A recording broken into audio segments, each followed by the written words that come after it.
இப்போ நம்ம ஸ்டாலின் சார் அறிவாலயம் பக்கத்தில் யாரு நடந்து போனாலும், அறிவாலயம் பக்கத்தில் யாரு நிழலுக்கு ஒதுங்கினாலும் கூட்டணியில சேர்த்துக்கிறாரு. அந்த கொள்ளையடிச்சிருக்கிற வச்சிருக்கிற பணத்தில் ஒரு பங்கு ஒன்று கொடுத்து, இந்த அதுக்கு பேர் கல்லாப்பெட்டி கூட்டணின்னு வச்சிருக்கிறேன். இந்த கல்லாப்பெட்டி கூட்டணியை ரொம்ப கஷ்டப்பட்டு சேர்த்திருக்கிறார்.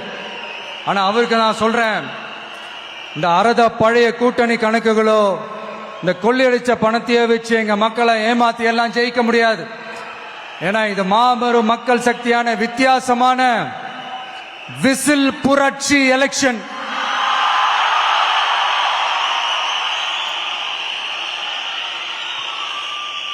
உங்களோட நான் இருக்கேன், நம்மளோட நம்ம மக்கள் இருக்கிறாங்க. இதுக்கு மேல என்ன வேணும்?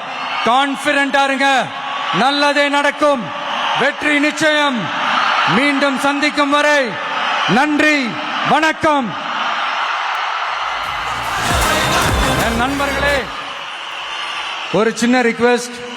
நான் திருப்பி இங்க இருந்து 4 hours சென்னைக்கு போனோம். தயவு செஞ்சு யாரும் என் வண்டிக்கு பின்னாடியோ என் வண்டி சைட்லயோ பைக்கில் வராதிங்க. உங்களை நான் கெஞ்சி கேட்டுக்கிறேன். தேங்க்யூ.